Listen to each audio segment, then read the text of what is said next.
Alice with another craft video. Today I am going to be showing you how to make a face mask. This is not one of those N96 filters. I don't know if I pronounced that properly.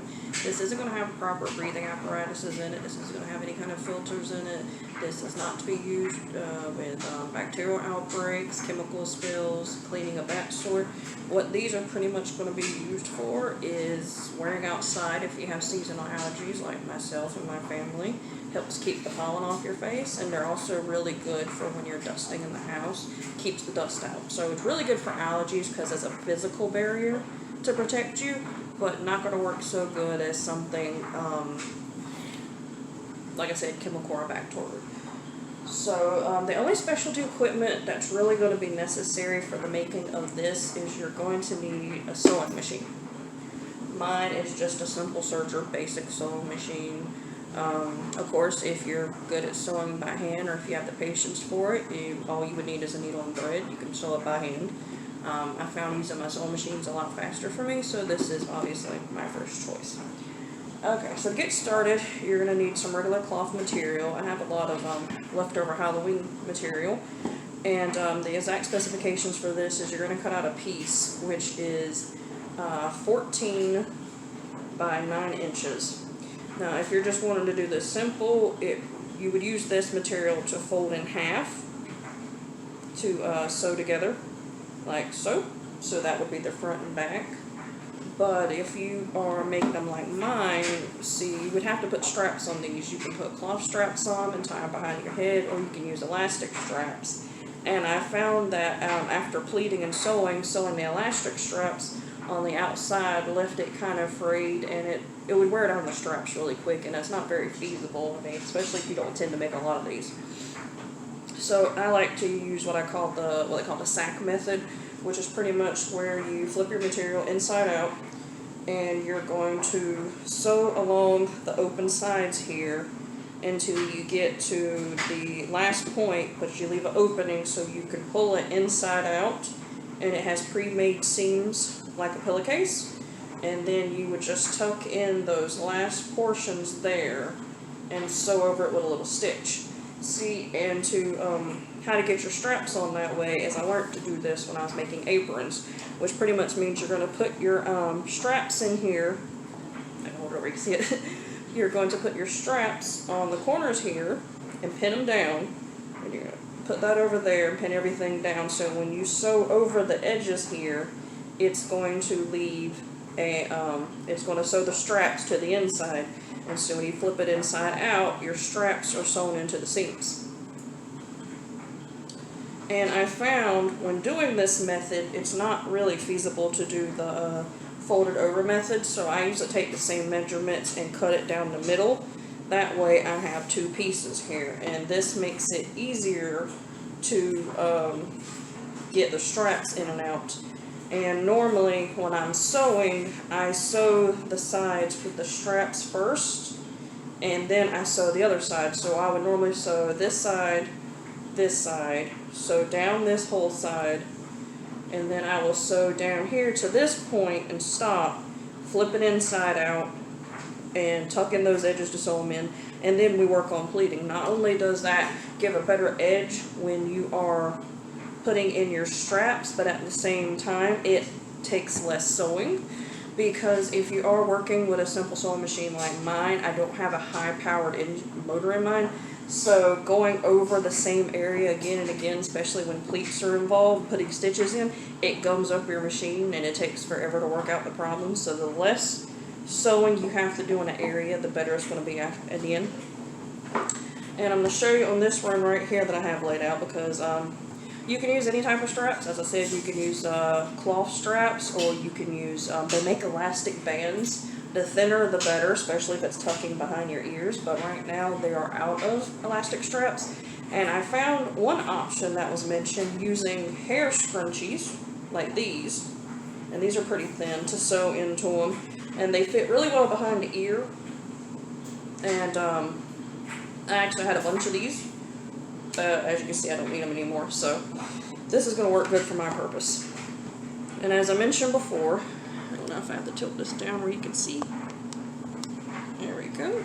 as I mentioned before, we are going to pin these in the corner. Now the thing that you need to do is you need to know where your seams are going to be. So I always start about a 1/2 inch from the edge here, because I know when I round the corner I'm going to need area and I don't want to sew my strap down by mistake.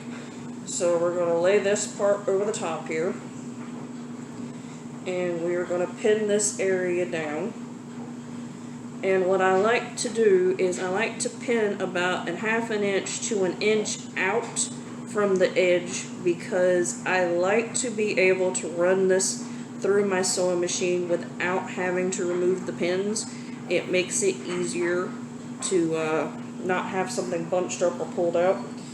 And see, that's where our first corner is. Now we're going to pull this area down because you're going to have scrunching here. And we're going to put the other one down at this end, where, like I said, we're giving a 1/2 inch from the bottom of the seam so we don't catch when we're sewing. We're going to lay down the top material here. We're going to take another pin, and we're going to pin about a 1/4 of an inch to a 1/2 inch out to give us room away from the needle as we're sewing. And please don't put pins in your mouth. I have a pin cushion to keep me from doing that, and it's still a terrible habit. There has been stories of people swallowing them before. That is not a good thing. Okay, so we have this one pinned. And the trick is, because this is going to do this on both sides, is when you get this under the needle to sew, you're going to need to pull your material taut so there's no bunching. So you're going to have to be very aware while you're sewing. So, and that side, and then we would do the same side the same way. I have already gotten this one set up and pinned and in place, and I'm about to run it through my sewing machine. So let's pull this out, and we are going to turn it on. We already have it pre-threaded, and I'm sure most people would want to use colors that probably go with the project they're working.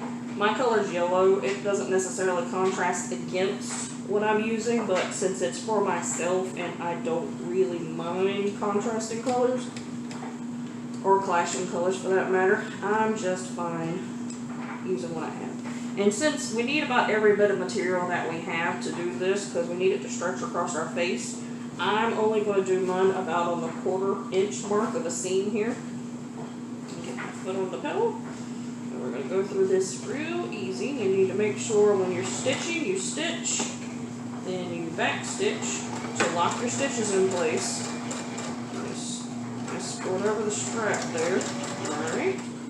Now, since we got that in, we're going to start pulling our material to keep everything straight, so everything sews properly because of our strap pulling here. Take your time across. Make sure our strap's in its proper position here, so everything sews in clean. And you always need to be careful. Pay attention to your machine. You don't have to go overboard with it, but watch your fingers, because, alright, and I'm going to go a little bit further, and I'm going to back stitch. Alright, pull my needle up, and cut off my thread here. Alright, so we got that one side sewn in. Alright, now we're going to go over here, and we're going to do this side, same as we did the first one. We're going to lay it down on the 1/4 inch mark here, line our needle up to the top. We are going to sew. Then we're going to back stitch, lock in our stitches. And then we're going to move on. We're going to go over our little strap here, depending on the material you use. And I also recommend in any time sewing, especially in something you're not sure how it's going to work out, you definitely need to use a new needle when possible. I am notorious for not trading out needles when I'm supposed to. Alright, now we're pulling our material taut here to keep everything nice and lined up. We're going to keep moving down the line here. Keep everything moving on the... Make sure our strap's not in the way. We do not need that sewn in. Alright. Alright, make sure our strap's lined up. We don't want that crooked. We need that right there. So in its proper place. Okay.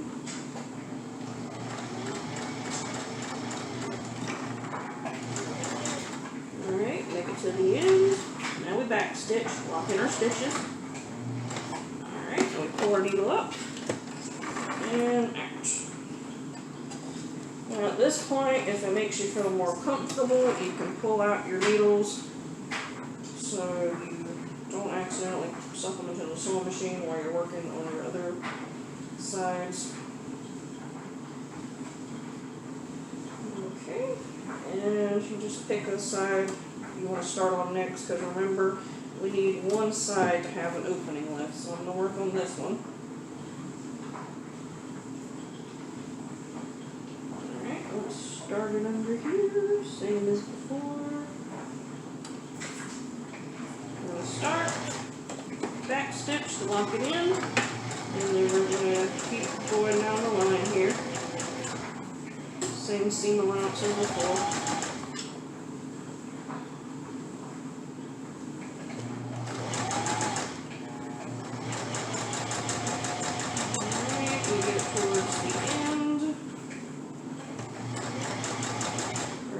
Stitch down, back stitch, lock it in, pull our needle up, and then we're going to start on the other side.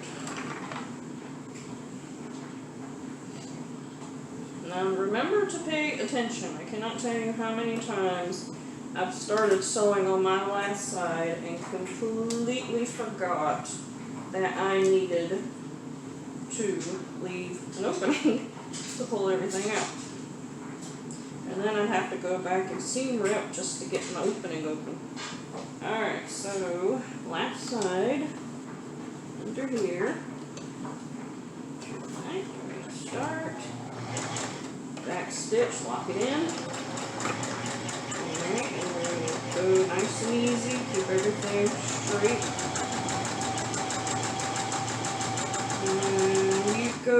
Get till you get about an opening that's comfortable with you. I'm pretty good at working with small openings. So now we're going to back stitch here so that won't pull out stitches while we're trying to move things through. Alright. Now we are going to cut off our extra string here. I don't want that on my way later. Okay. Now we're going to turn our sewing machine off, put our needle back down. I'm going to slide this out of the way for right now, because we're going to be moving into the pleating part in a second. We'll actually have to sew the gap and then, but first, let's show you how this is done. Usually if you can get a hold of a strap, it's a lot easier to pull it through.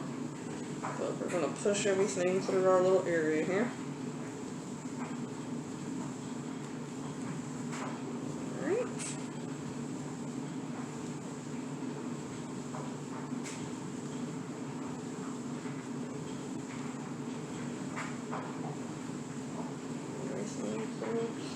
Be gentle with everything. You don't want to rip a seam by mistake by being heavy-handed with it. Alright, see we got our straps. Our corners are pulled out here. Okay, and then we got this pulled out here, and then we would tuck this in here, because that's our little opening gap, and we would stitch this up, just a little area there. But since I don't want to have to pull my sewing machine back over here quite yet, I'm going to wait, and I'm going to do my pleats, and then I will stitch that little part when I got the sewing machine out as well. So to make it where it fits around your chin area here, we are going to make little pleats. It's always easier to start at the top. And it's good to kind of lay the pleats next to one another instead of bunched on top of each other. That way it doesn't gum up the sewing machine by giving it more than what it can handle. Most DIY websites would tell you to do 3 pleats. I found that 3 pleats leaves a little bit of a gap on mine, so I kind of just give it about 4 pleats. See, bunching and holding together is always my issue. I know there's other ways to do this. I've seen a fork method where you can use a fork to make perfectly even pleats.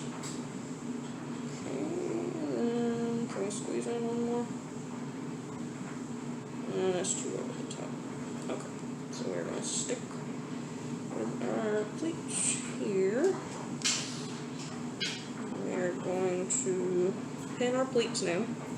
Same as before, give yourself about a half an inch to an inch clearance. That way we can run it through the machine without having to pull the pin out. I actually really enjoy these long pins these ways because they work really well for situations like this. Okay, we got this one here. Alright, so we got our pleats in. That's going to give it its form. We're going to pull our sewing machine back into place. And this is pretty much easy. All we're going to do is turn the machine on first. Pump up our pedal. And we're just going to line everything up. Same as before. We're going to stitch. Back stitch. Lock it in. We're going to head on through here. Take it nice and easy. Alright, and then we're going to back stitch over this area again. Pull our needle up. Put it loose. Then we're going to flip it around to this side. We are going to line it up. So, back stitch, lock it in. And we're going to keep going on. We're going to back stitch, lock it in. Flip the needle, cut it loose. Now don't forget your little opening at the end that we didn't stitch together earlier. And we will tuck that bit in right here. I think we actually covered a little bit. But we're going to pull the pin because we don't need that for our pleat anymore. Cut the extra strings out of the way. We don't want those in our way when we are sewing. Alright, and we're just going to give this a quick run through the machine to cover up that little opening we had to leave. There's not much of an opening left anymore from our previous work, but you know, better safe than sorry. Alright, get it on up there. We're just going to keep this close to the edge, try to make it as indiscriminate as possible. Alright, go that, back stitch, go to the forward, back stitch. Alright, cut it loose. Alright, we can turn all this off because that is no longer needed.